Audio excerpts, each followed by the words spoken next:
Boa noite, irmãos. Graça e paz. Graças ao nosso bom Deus, nós estamos aqui mais uma vez reunidos para meditarmos na palavra do Senhor. Que o Senhor nos ajude nessa noite, que a palavra dele realmente ganhe os nossos corações, ganhe as nossas mentes e permeie toda a nossa vida. Nós cantamos aí sobre uma igreja que salva, foi conquistada para a glória do nome do Senhor.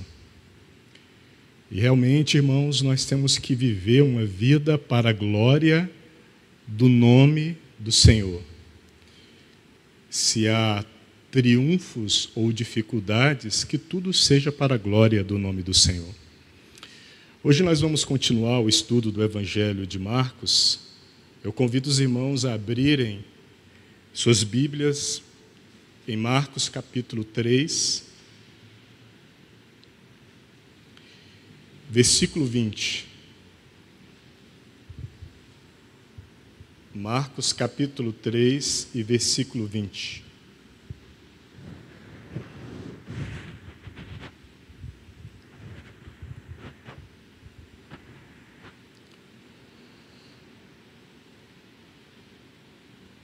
Nós lemos assim: e foram para uma casa, e afluiu outra vez a multidão, de tal maneira que nem sequer podiam comer pão. E quando os seus ouviram isso, saíram para o prender, porque diziam: está fora de si. Vamos orar mais uma vez? Ó Deus, encomendamos a Ti, Senhor, esse momento, esse tempo, Senhor, e pedimos a ajuda do Teu Espírito concernente à Tua palavra, Senhor. Nós estamos diante da Tua palavra, Senhor. Mas o quão dependente nós somos do Teu Espírito Santo, ó Deus, para entendermos, para recebermos e para vivermos segundo a Tua palavra, Senhor. Nos ajuda nessa noite, Senhor. Aplica, Senhor, a Tua palavra nos nossos corações, nas nossas vidas. Marque, ó Deus, a Tua palavra, Senhor, na nossa mente, ó Deus. Salva-nos, ó Deus, mais uma vez através da Tua palavra. Senhor, vai renovando, ó Deus, a nossa mente, Senhor, através da Tua palavra, Senhor, para andarmos segundo a Tua vontade, ó Deus, para fazermos a vontade do Pai, e fazermos a vontade do Pai com alegria, com gozo. Ó Deus, ajuda-nos nessa noite. Nós oramos no nome de Jesus. Amém. Irmãos, o meu desejo é hoje compartilhar com vocês, aqui no Evangelho de Marcos, no capítulo 3, sobre essa porção que nós temos aqui, do versículo 20 até o versículo 35. E essa porção, ela nos fala daquele ataque blasfemo dos escribas e fariseus contra o Senhor, e a resposta de Jesus a eles e a todos quantos o ouviam.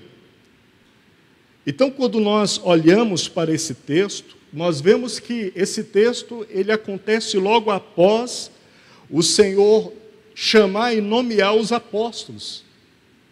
Então, ele chamou e nomeou os apóstolos, e depois disso seguiu-se uma grande batalha. Mateus vai nos dizer que havia um endemoniado cego e mudo. Isso você vai poder ver lá em Mateus, no capítulo 12, no versículo 22, sobre essa mesma história. Então é importante, para estudarmos aqui o Evangelho de Marcos, que é uma matriz, vamos dizer assim, dos evangelhos, nós temos em vista também os textos paralelos Nesse caso, em Mateus e em Lucas. Logo mais citaremos Lucas e estaremos citando mais constantemente Lucas. Mas Mateus nos diz que depois dos apóstolos chamados e nomeados, o Senhor curou, libertou um homem que era um endemoniado cego e mudo. Lucas fala somente que ele era mudo. Mas, quando olhamos esse texto, observamos que a identidade daquele homem, daquele endemoniado, ela foi absolvida pelo demônio que estava na vida dele. Então, quando você estuda esse texto do Evangelho de Mateus, capítulo 12, versículo 22, você vai observar que assim aquele homem era identificado como um endemoniado, cego e mudo. Então o Senhor Jesus chamou os apóstolos, nomeou os apóstolos, libertou aquele homem, e a multidão que estava ali ficou muito admirada. Abre lá comigo em Mateus, capítulo 12, e versículo 22, para nós observarmos esse detalhe. Mateus, Evangelho de Mateus, no capítulo 12, e no versículo 22. O texto aí diz assim: trouxeram-lhe então um endemoniado cego e mudo, e de tal modo curou que o cego e mudo falava e via. O versículo 23 diz assim: e toda a multidão se admirava e dizia: não é este o filho de Davi? É interessante esse versículo 23, porque nós olhamos normalmente esse texto, esse versículo, e levamos em conta principalmente a parte B do versículo. Mas observe, irmãos, que essa multidão, ela estava admirada. E quando você lê o contexto aqui de Mateus, de Marcos e de Lucas, que se refere a uma mesma história, você vai perceber que não passava de uma admiração que eles tinham por causa do milagre. Mas, irmãos, admiração não é fé. Eles não tinham fé. Muitas pessoas seguiam Jesus por admiração. Olhavam Jesus como um novo mestre, um mestre sábio, e que fazia muitas coisas miraculosas, mas não seguiam Jesus por fé. E admiração nos fala de pessoas que criam um apetite por espetáculos. Pessoas que não têm fé, mas têm um apetite por espetáculos. Então, por isso, Lucas, ele vai nos dizer que as pessoas ali, depois disso, pediam um sinal do céu. Depois de Jesus curar aquele endemoniado, as pessoas ainda olharam para ele e falaram: olha, nos mostre um sinal do céu. Isso, mais uma vez, prova e nos mostra que aquelas pessoas estavam admiradas e não tinham fé. Pessoas admiradas, elas querem espetáculos, elas querem encenações de sabedoria e de conhecimento e sinais, e pedem isso, mas não têm realmente um genuíno sentimento de fé. Isso é muito aplicável, irmãos, na nossa realidade de igreja hoje, porque há muitos hoje que, assim como na época de Jesus, que seguiam Jesus não por fé, mas por admiração e por alguma expectativa miraculosa. Há muitos que seguem Jesus hoje, ou seguem a homens admirados por causa de sua sabedoria, por causa de seu conhecimento, por causa de seu domínio das Escrituras, E há muitos que sentam e povoam os bancos das inúmeras congregações por causa de sabedoria de homens e não por causa da fé em Deus, da fé em Jesus Cristo. E esse tipo de pessoa não suporta a vida cristã assim como ela deve ser. Nos primeiros vendavais, quando ela se sente sozinha, não assistida por os seus ídolos religiosos, elas caem e se afugentam, porque elas precisam de serem movidas por espetáculos, de retóricas, de palavra, de força de homem, de imposição de homem, sinais de homens.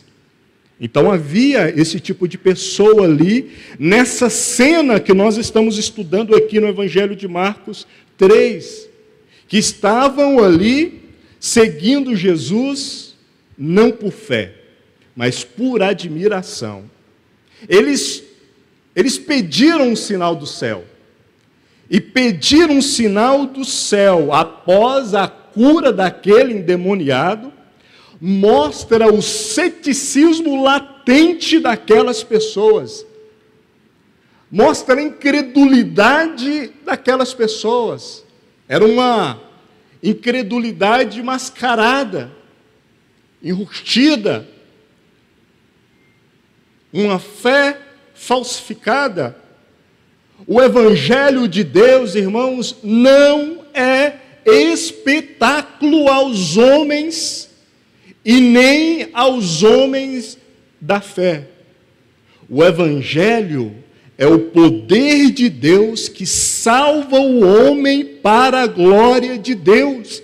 O Evangelho tem em vista Jesus Cristo, o nosso Senhor.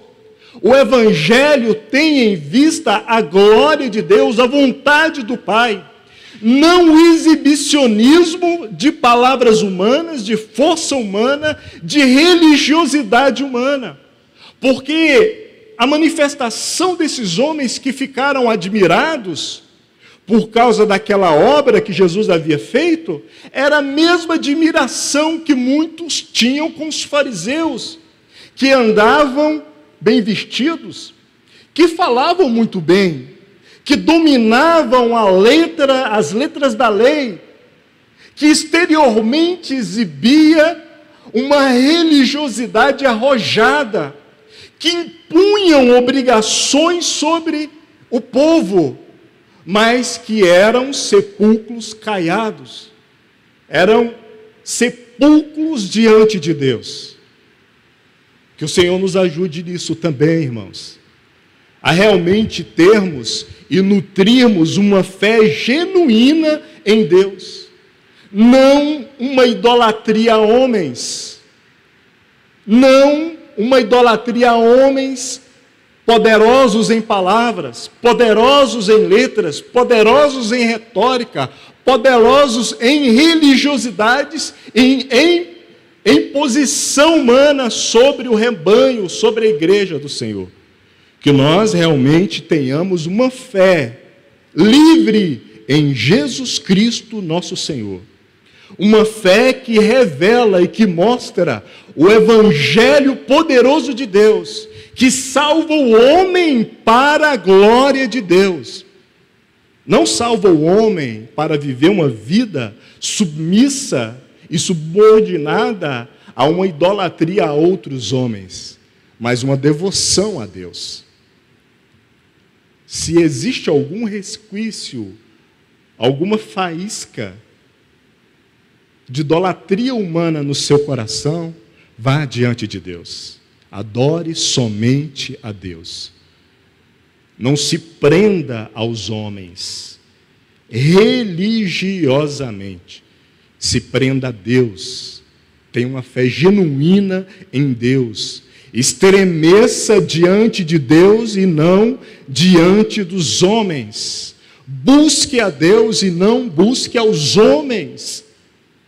Porque maldito é o homem que confia no homem, Jeremias disse. E quando ele falou isso, não falou dos outros homens, falou de si mesmo.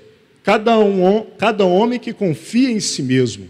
Mas isso é um reflexo da idolatria, da auto-idolatria, da idolatria ao próximo. Então ali estava Jesus nessa cena. Chamou os apóstolos, nomeou os apóstolos, curou aquele endemoniado. O povo ficou admirado, mas não creu, por isso pediu sinais. Depois nós vemos uma cena que Jesus, de tanto trabalhar, de tanto curar, de tanto libertar, a família dele, os conhecidos dele, achava que ele estava fora de si. E eles decidiram que iria colocar Jesus em uma custódia protetora. Esse homem é louco. Ele faz coisas que estranhas demais. Então nós vamos ter que perseguir ele, prender ele, uma custódia protetora. Essa era a visão que até aqueles que estavam próximos a ele tinham dele. Irmãos, é perigoso pregar o Evangelho de Deus.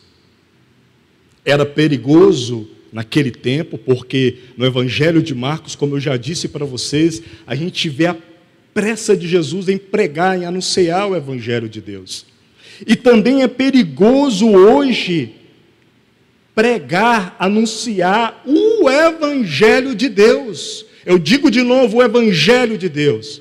Porque existem muitas coisas por aí que não é o Evangelho de Deus.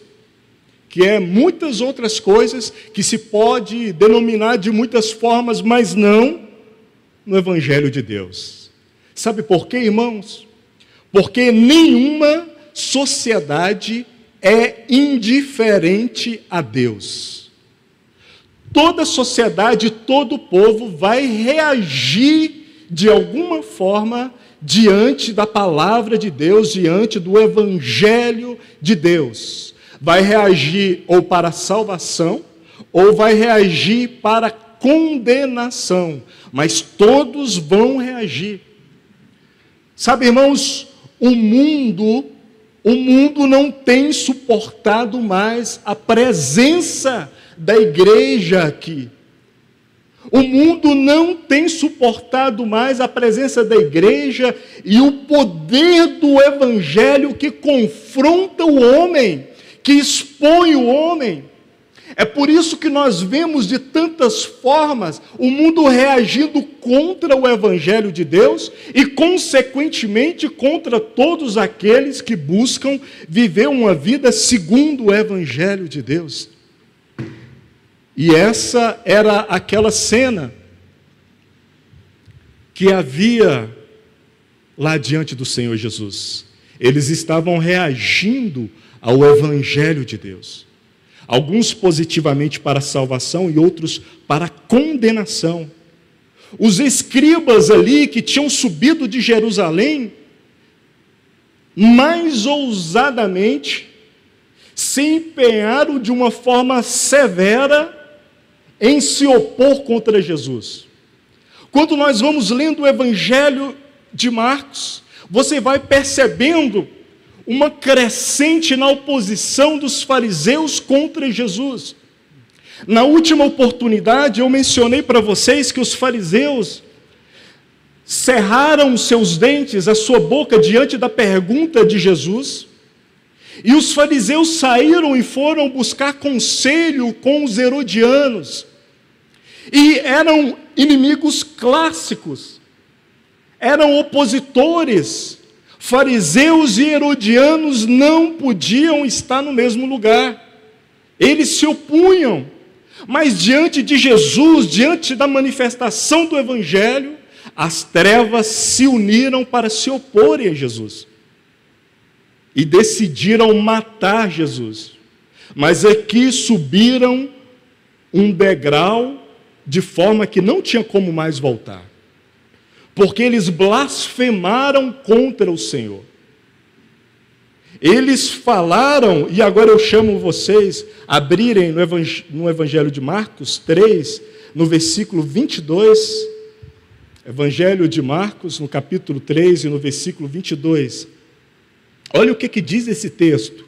E os escribas que tinham descido de Jerusalém diziam: tem Beelzebu, e pelo príncipe dos demônios expulsa os demônios. Eles blasfemaram aqui. Aqui eles deram uma cartada de ousadia na oposição contra Jesus. Eles falaram ali que Jesus tinha Beelzebu, ou Baal-zebu, que fala daquele Deus das moscas. Também fala de uma das traduções, Senhor da habitação. Outra tradução que faz até mais sentido com o contexto desse texto é dono da casa. Logo, Jesus, em Lucas 11, 18, fala que o que eles disseram na realidade era que ele estava cheio de Satanás. Que ousadia! E isso era tão sério, porque essa blasfêmia que eles disseram era porque eles sabiam, na realidade, que ali era um milagre genuíno. Era um milagre genuíno. Então, apesar de saber que era uma obra de Deus, eles disseram, primeiro, que aquele que estava fazendo aquela obra estava habitado, possuído por Satanás, e não pelo Espírito Santo de Deus. Segundo, que o que Jesus estava fazendo, e que era bom, era por Satanás. Percebe? Eles estavam falando que Jesus estava possuído por Satanás e fazendo coisas boas, porque um homem foi liberto. Fazendo coisas boas. Então nós vemos no texto aqui que foi uma blasfêmia contra o Espírito Santo imperdoável. Irmãos, mas nós vemos em todo esse contexto que toda a sociedade, diante da evidência do Evangelho, do poder de Deus, ela sempre vai tentar secularizar, ela sempre vai tentar diminuir, ela sempre vai tentar negar e, pior, ridicularizar a palavra e o Evangelho de Deus. Então, toda a sociedade que não ouve a palavra de Deus para a salvação, ela vai reagir dessa forma. E ali, naquele momento, não era diferente. Eles tentaram secularizar o que Jesus falou, o que Jesus fez, a presença de Jesus, diminuir, negar e ridicularizar, porque ali havia evidências do reino de Deus. Mas quando nós vamos observando o texto, e agora eu quero te chamar para analisarmos o texto no Evangelho de Lucas. Evangelho de Lucas, no capítulo 11, abre aí, Evangelho de Lucas, no capítulo 11.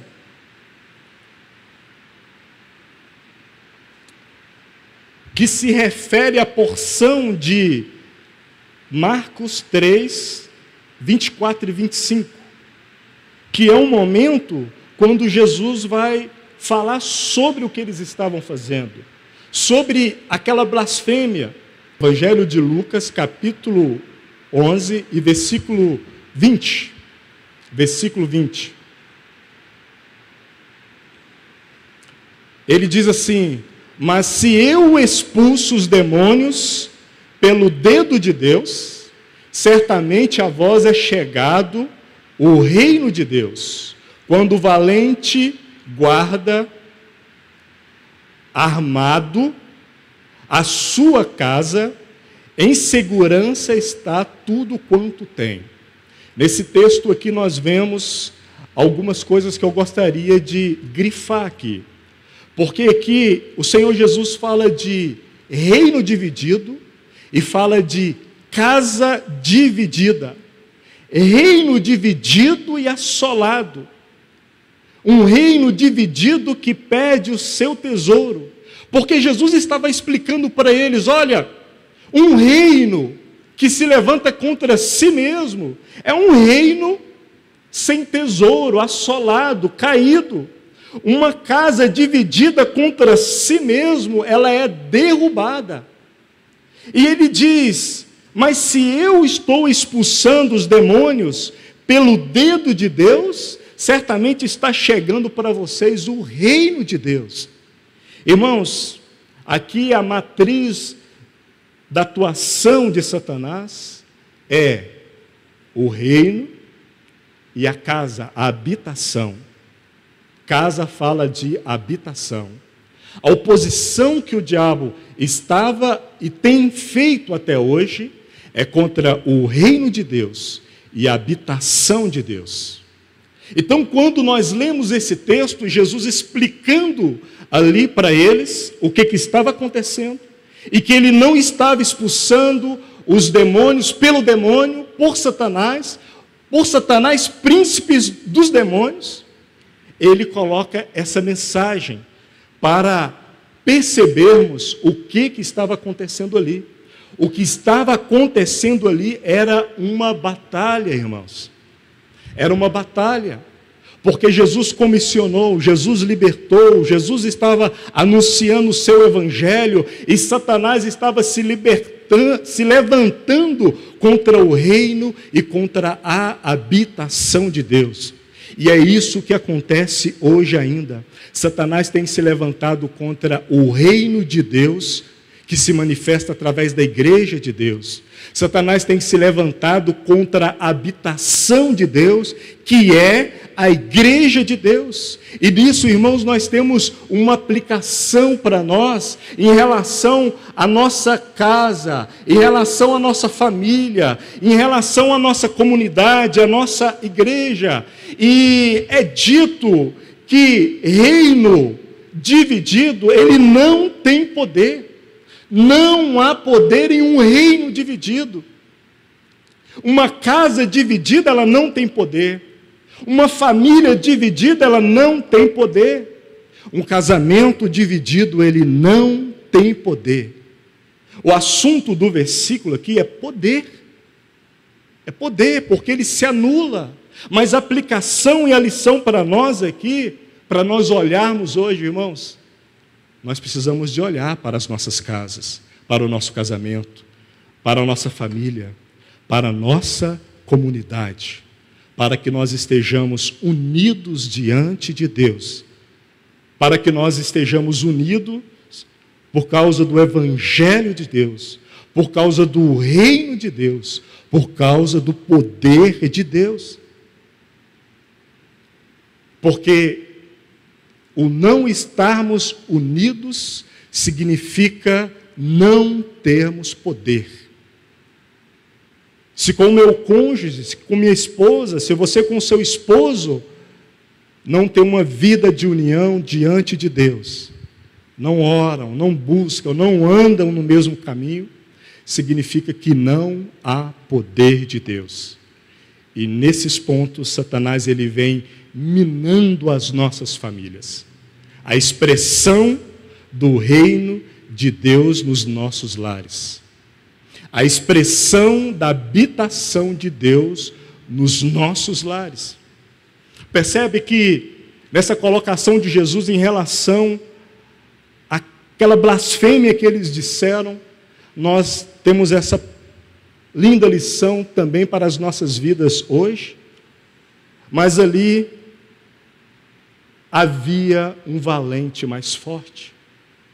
Porque Satanás estava se levantando como um valente. Mas quando nós abrimos, eu te convido a ler aqui em Marcos, Evangelho de Marcos. Segure ainda o Evangelho de Lucas, capítulo 11, porque nós vamos voltar e analisar o texto lá também. Mas vamos ler agora o Evangelho de Marcos, capítulo 3, e versículo 27, que diz assim: ninguém pode roubar os bens do valente, entrando-lhe em sua casa, se primeiro não amarrar o valente, e então roubará a sua casa. O que Jesus está falando aqui?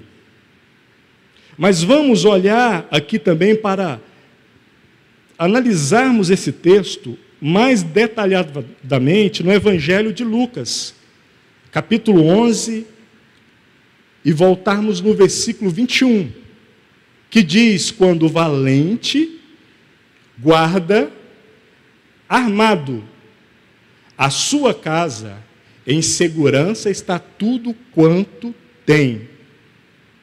Aqui está falando, irmãos, que quando Satanás, que é esse valente que Jesus está falando, com os demônios, ele aprisiona as almas, porque aqui o assunto são almas, essas almas estão sobre a sua posse, e fica sobre o seu domínio. Então é isso que Jesus está dizendo, não perca isso de vista, porque essa é a cena que Jesus está expondo nesse tempo. Ele está falando: olha, existe um valente aqui, que ele tem aprisionado as almas, ele tem amarrado as vidas, e quando ele amarra as vidas, as pessoas, as almas, tudo fica em seu poder. Mas, irmãos, havia uma profecia que falava da vinda de um outro mais valente ainda, porque nesse texto aqui de Marcos e de Lucas, nós vemos falar de um que é mais valente. Mas abra comigo em Isaías 49, Isaías 49, o versículo 24. Isaías 49 e versículo 24. Aqui nós lemos assim: por acaso será possível tirar o despojo do guerreiro?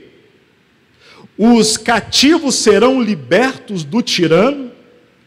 Mas assim diz o Senhor: certamente os prisioneiros serão tirados do guerreiro, e a presa será liberta do tirano, porque eu lutarei com os que lutam contra ti, e salvarei os teus filhos, e darei aos teus opressores a carne deles próprios, e eles se embriagarão com o próprio sangue, como se fosse vinho, e todos saberão que eu sou o Senhor, o teu Salvador, e o teu Redentor, o poderoso de Jacó. Então nessa profecia está falando que existe um valente, mas a profecia que nós vemos o cumprimento em Marcos, em Lucas, em Mateus, fala de um outro valente mais poderoso ainda. Folhe um pouco mais à frente, ainda em Isaías 52, no versículo 10. Diz assim: o Senhor descobriu o seu santo braço, à vista de todas as nações. Todos os confins da terra verão a salvação do nosso Deus. Sabe o que essa profecia quer dizer? Que iria chegar um valente, mais poderoso do que aquele valente que estava aprisionando as pessoas. Aí quando Jesus chegou, os fariseus ousaram e blasfemaram contra ele numa oposição ainda mais severa. E ali Jesus estava cercado por admiradores, não por pessoas que criam, porque aqueles que criam eram poucos. Os admiradores queriam sinais. Aí Jesus disse que tinha chegado um que era mais valente. Irmãos, e o que é mais valente é o próprio Senhor Jesus. Ele é o mais valente.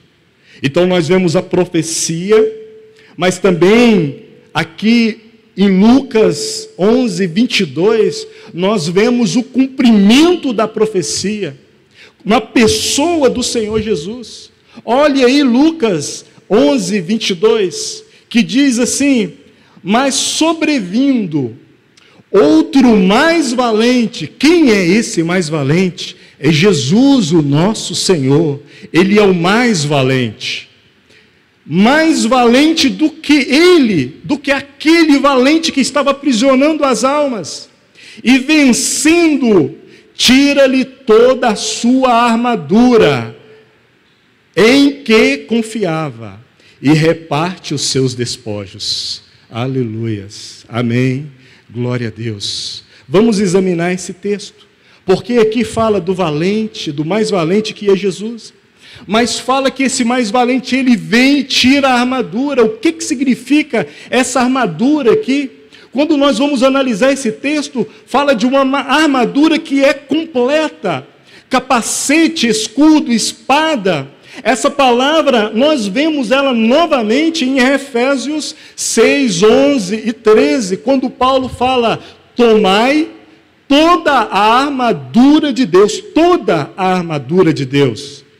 Só que em Efésios, Paulo fala dos cristãos que eles têm que tomar toda a armadura de Deus. Mas Jesus está falando aqui que ele, sendo o mais valente, ele chega e tira toda a armadura de Satanás. Ele tira toda a autoridade de Satanás. Ele tira todo o poder de Satanás para libertar as almas, para tirar as almas das suas garras, para trazer vida e vida com abundância. Mas aqui nós vemos também, irmãos, a palavra reparte. Essa palavra aqui, ela nos fala de duas coisas. Ela fala de um ato, porque esse mais valente, ele vem, ele tira o poder daquele que estava aprisionando, através de um ato, e nós sabemos qual que é o ato da cruz, é o ato de Jesus sobre a cruz, porque sobre a cruz ele venceu o diabo, sobre a cruz ele libertou as almas, por causa do ato da cruz que nós estamos aqui hoje, porque um dia nós estávamos presos debaixo da autoridade desse valente, e esse valente que era Satanás estava seguro quanto às nossas almas, mas graças a Deus por Jesus Cristo, o nosso Senhor, porque havia uma profecia que viria um que é mais valente, o poderoso de Jacó, e esse nos libertou, esse nos salvou, esse veio e tirou o poder de Satanás, a armadura de Satanás, a autoridade de Satanás, e através do ato da cruz, ele nos libertou. Mas tem uma outra palavra aqui também. Aqui, essa palavra, quando fala reparte, fala de duas coisas. Fala de um ato, mas fala também de uma entrega aos cuidados de alguém. Então fala de Jesus que através de um ato, que é o ato da cruz, entrega todos aqueles que são libertados a alguém. Ele entrega ao Pai, e o Pai o devolve para ele. E todos estão nas mãos de Jesus Cristo, esse que é o mais valente. Glória a Deus e graças a Deus por isso. Graças a Deus, sabe, irmãos, porque as nossas vidas é resultado da vitória do ato de Jesus na cruz do Calvário. Graças a Deus porque o poder de Jesus Cristo desaparelhou o próprio diabo, e ele não tem poder. Mas sabe qual que é o problema, irmãos? É que por vezes nós concedemos autoridade ao nosso adversário através do nosso pecado, através das nossas falhas, através da nossa teimosia. Aí o Senhor permite o sofrimento nas nossas vidas, para aprendermos que tudo Ele fez, e que agora nós temos que viver uma vida diligente, uma vida baseada no Evangelho, uma vida que assume, como Paulo diz, a armadura celestial. Irmãos, vocês estão percebendo a cena que Jesus está descrevendo para nós? Essa é uma cena de batalha, essa é uma cena de guerra. Então, você percebe que nessa cena há uma libertação, nessa cena há um chamado, nessa cena há pessoas que são nomeadas no reino de Deus, nessa cena há pessoas que são atraídas para o reino de Deus. Irmãos, nós estamos sim em Jesus Cristo, nosso Senhor, nas mãos dele. E ele disse que o que vem a mim de maneira nenhuma eu lançarei fora. Foi ele quem disse. Foi ele quem disse que ninguém, falando da igreja, ninguém os arrancará das minhas mãos, porque o Pai deu para ele. O Pai deu para ele por causa da obra da cruz. Mas, irmãos, nós precisamos de viver uma vida diligente diante do Senhor. Uma vida que busca realmente responder ao Evangelho de Deus, ao Evangelho poderoso de Deus. Não uma vida de idolatria aos homens dessa terra. Mas eu gostaria de falar uma outra palavra que nós encontramos nesse versículo. E a última palavra do versículo 22, que fala despojos. Depois de analisar essa palavra, eu entendi que essa palavra, ela tem nela um conteúdo de guerra, bélico, de batalha, mas também tem um conteúdo jurídico nessa palavra, porque aqui fala de espólio de guerra, um espólio de guerra deixado por alguém, porque fala de uma batalha onde aquele que aprisionava não aprisiona mais. Mas sabe qual que é a realidade que acontece aqui, irmãos? É que aqueles que eram prisioneiros do diabo, agora se tornaram um espólio de Deus, se tornaram agora o bem de Deus, os bens de Deus, porque essa palavra espólio também fala de bens, direito e obrigação deixados por alguém que faleceu. Esse é um conteúdo mais jurídico dessa palavra. Então essa palavra fala desse espólio.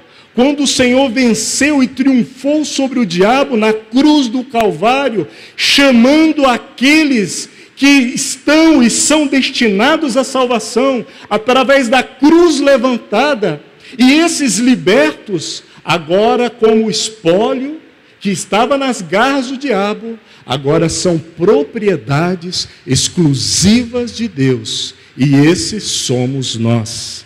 Propriedades exclusivas de Deus. Então, quando nós estudamos esse versículo, nós vemos essa obra de Jesus, essa atuação do nosso Senhor. Se você observar no versículo 20, o Senhor fala que Ele expulsava os demônios pelo dedo de Deus. Pelo dedo de Deus. Mateus fala que é pelo Espírito de Deus. É o poder de Deus. É porque esse que é mais valente anulou o poder das trevas em Cristo Jesus através do ato da cruz do Calvário. Então, através do dedo de Deus, Ele anuncia o Evangelho do reino de Deus. E sabe, irmãos, isso é glória a Deus. Isso é glória ao nome do Senhor. Isso é Jesus sendo exaltado sobre os poderes das trevas. É mesmo que Jesus falasse, olha, o inferno vem com toda a fúria, com todo o poder, mas quando se manifesta o dedo de Deus, a armadura, o poder do diabo cai por terra. O diabo perde a sua autoridade sobre as almas, que se tornam propriedade, bens de Deus, e esses passam ao cuidado daquele que é o mais valente, daquele que é o poderoso de Jacó. Quando eu leio essa referência, quando eu medito na palavra de Deus, como assim nós a lemos, é um conforto, irmãos. É um conforto. Porque quando nós prosseguimos, irmãos, em meio a tantas lutas e a tanto sofrimento, a tantas coisas que nós temos que lidar no nosso dia a dia, nós precisamos de nos lembrarmos que Jesus na cruz do Calvário desbancou todo o poder das trevas. Satanás, que é o príncipe dos demônios, é o príncipe de uma hierarquia demoníaca que trabalha para aprisionar as almas nesse mundo, já foi vencido na cruz do Calvário. Eu não vou vencer por causa de uma oração impositiva, por causa de 7 dias de campanha, por causa de algum sacrifício que eu venha fazer. Na realidade, irmãos, eu e você já vencemos em Cristo Jesus há mais de 2000 anos atrás. Amém? Nós já vencemos. Não há poder sobre aqueles que estão em Cristo Jesus. As portas do inferno não podem prevalecer sobre a igreja de Deus. É por isso que, se eu tenho uma consciência de salvação, eu tenho que entender isso. Então, se por um lado eu entendo que Satanás foi desbancado, por outro lado, na linguagem de Paulo, eu tenho que entender que nós temos que nos revestirmos de toda a armadura de Deus, porque nós fomos convocados para essa batalha, porque nós fomos comissionados, chamados para essa batalha. E um soldado não pode estar embaraçado com as coisas dessa terra. Um soldado não pode estar curvado a esse mundo, mas tem que estar revestido do Evangelho, da palavra de Deus, do poder de Deus, cheio do Espírito Santo de Deus. Sabe o que Paulo fala a respeito disso? Colossenses, capítulo 2, e versículo 15. Paulo fala, e despojando os principados e potestades, os expôs publicamente, e deles triunfou em si mesmo. Aleluias. Ele expôs Satanás publicamente, para os céus e a terra ver. Todo principado, toda potestade, todos os seres celestiais viram a vitória de Jesus na cruz do Calvário. E se nós estamos aqui é por causa dessa vitória, a vitória do nosso Senhor. Então, irmãos, quando nós olhamos para essa cena, nós percebemos que as almas estavam aprisionadas, mas por causa de Jesus foram libertas. Quando almas estão sendo salvas, irmãos, quando o Evangelho de Deus está sendo pregado, quando o nome de Jesus está sendo glorificado, quando a vontade de Deus está sendo feita, sabe o que acontece? O inferno se levanta contra a igreja. E é isso que nós estamos vivendo nos nossos dias. As astutas ciladas do diabo, os desgastes do diabo todos os dias contra as nossas vidas. E aí nós vemos um outro texto para irmos fechando essa reflexão dessa noite. Em Lucas, no capítulo 11, no versículo 23, quando Jesus diz assim: quem não é comigo é contra mim. E quem comigo não ajunta, espalha. Parece desconexo esse texto, né, de todo esse contexto. Quando você lê, mas para aí, o que isso significa? Isso significa, irmãos, que nessa cena e na vida cristã não há meio termo. Não há meio termo. Não há inatividade, não há stand-by, não há espera mais um pouquinho, não há espera que eu vou crescer mais. Não há espera eu me formar, eu trabalhar, eu constituir família, e eu fazer um monte de planos e realizar um monte de planos. Não há. Ou você coopera com o reino de Deus, ou você atrapalha o reino de Deus. Então essa é uma enorme exortação para nós. E aí eu me lembro do que Paulo diz em Gálatas 6, não vos enganeis. E Paulo fala isso quando ele fala daqueles que semeiam na carne, que ajuntam para a carne. Ele diz isso, não vos enganeis, quando ele diz sobre aquelas pessoas que fazem coisas que vão cooperar para uma vida carnal, que vão realizar obras e vão fazer coisas que vão fortalecer a carne e não o espírito. Ele diz, não vos enganeis. E quando ele fala não vos enganeis, ele está falando, olha, não seja enganado pelo diabo. Não é isso que ele está falando. Não seja enganado pelo seu próximo. Não é isso que ele está falando. Ele está falando para cristãos que foram salvos por Jesus Cristo. Ele diz, não se engane. Semeie para o Espírito. Viva uma vida diante de Deus.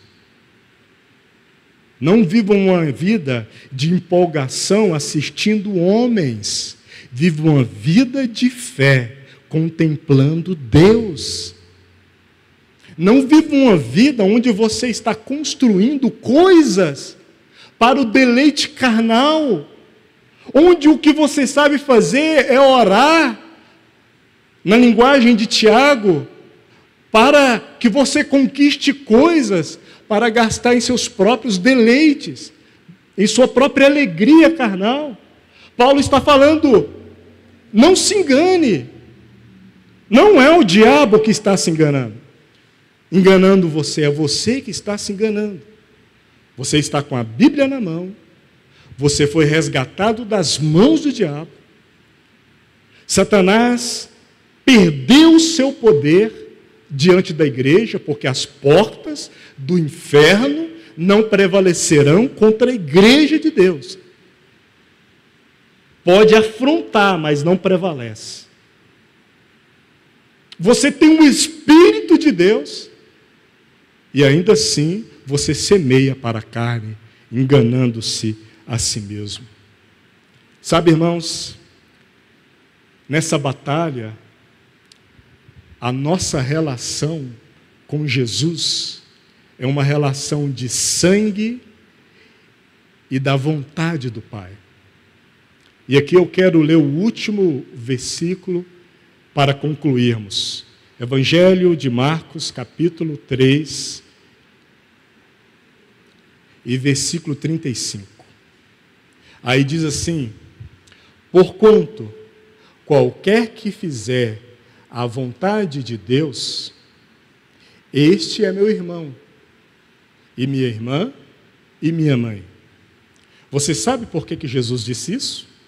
Porque naquela cena ali, Jesus tinha chamado, Jesus tinha nomeado, Jesus tinha libertado, os fariseus afrontaram Jesus, Jesus respondeu aos fariseus, Jesus mostrou o que realmente estava acontecendo ali, aí de repente chega a mãe de Jesus e os irmãos de Jesus, aí eles correm lá e falam, olha, aí está a sua mãe, os seus irmãos estão querendo falar com você. Jesus olha ao redor dele, para aqueles que estavam ouvindo ele, e fala, não, esses aqui, os que fazem a vontade de Deus, a vontade do meu Pai, esses sim, com esses eu tenho uma relação espiritual de parentesco. E nesse regimento, irmãos, nós temos uma relação espiritual de parentesco com Jesus através do sangue, mas também através da vontade do Pai. Através do sangue, porque não dependeu de nós, dependeu da obra de Jesus que já foi realizada na cruz do Calvário. através da vontade do Pai, porque fazer a vontade do Pai é um ato contínuo de todos os dias. De todos os dias.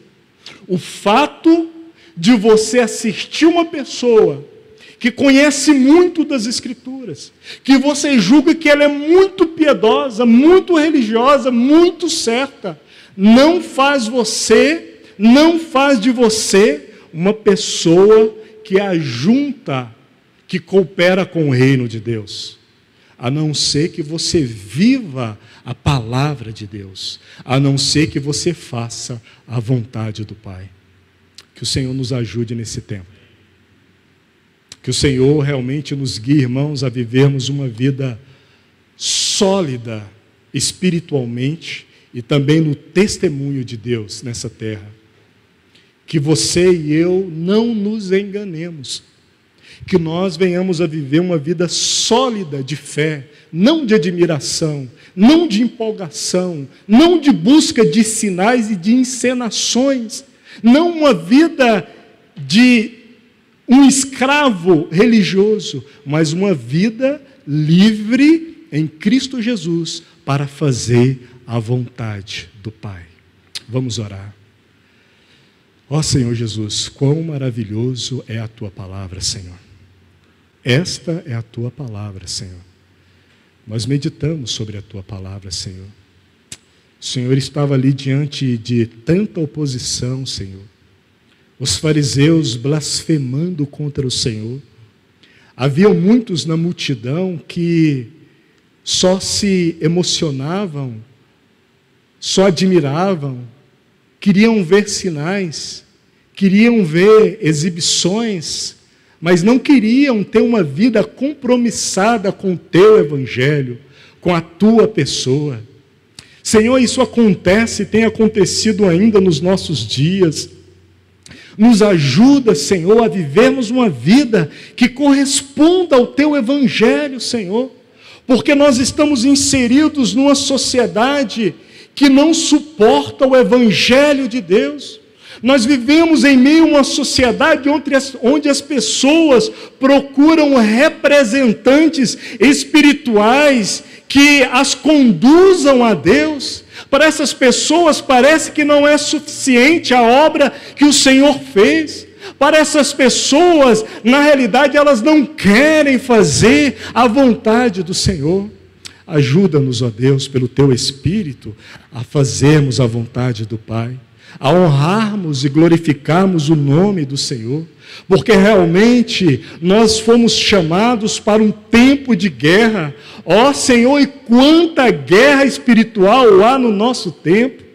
Se pudéssemos contemplar o que acontece espiritualmente hoje, assim como para Daniel foi aberto. Ó Senhor, ajuda-nos, abre os nossos olhos a termos uma percepção do que está acontecendo no nosso tempo, Senhor. Muitos cristãos se enganando, se corrompendo, banalizando o Evangelho. Ó Senhor, muitos cristãos, ó Deus, acumulando coisas, ó Deus, que alimenta a própria carne, que não faz depósito para o Espírito. Ajuda-nos, Senhor, a vivermos uma vida para a glória de Deus, no tempo que o Senhor nos confiou.